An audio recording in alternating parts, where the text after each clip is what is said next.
اب اس کے بعد آئیے ہم سورہ بقرہ کا آغاز کرتے ہیں، اور اس میں سب سے پہلے آ رہے ہیں حروف مقطعات الف لام میم۔ آج اگر اسی کے بارے میں ہم چند باتیں نوٹ کر لیں تو میں سمجھتا ہوں کہ آج کا قضا ہو جائے گا، اس سے آگے پھر انشاءاللہ کل چلیں گے۔ حروف مقطعات کے بارے میں چند باتیں تو وہ ہیں کہ جو بالکل قطعی ہیں، متفق علیہ، وہ پہلے نوٹ کر لیجئے۔ مقطعات انہیں کیوں کہا جاتا ہے؟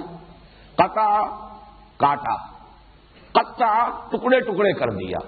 یہ قطع سے باب تفعیل ہے، تقطیع، قطع یقطع تقطیع، ٹکڑے ٹکڑے کر دینا۔ اس لیے کہا جاتا ہے کہ انہیں علیحدہ علیحدہ پڑھا جاتا ہے۔ لکھے ہوئے ہیں الف لام میم جڑے ہوئے، لیکن علم نہیں پڑھ سکتے اس کو، الف لام میم۔ ہے اور میم جڑے ہوئے لکھے ہوئے ملیں گے آپ کو قرآن میں، لیکن ہا میم علیحدہ علیحدہ پڑھے جائیں گے۔ یاسین یاسین، طٰہٰ الف لام را، کاف ہا یا عین صاد، علیحدہ علیحدہ۔ تو چونکہ انہیں علیحدہ علیحدہ پروناؤنس کیا جاتا ہے، اس لیے ان کو حروف مقطعات کہا جاتا ہے۔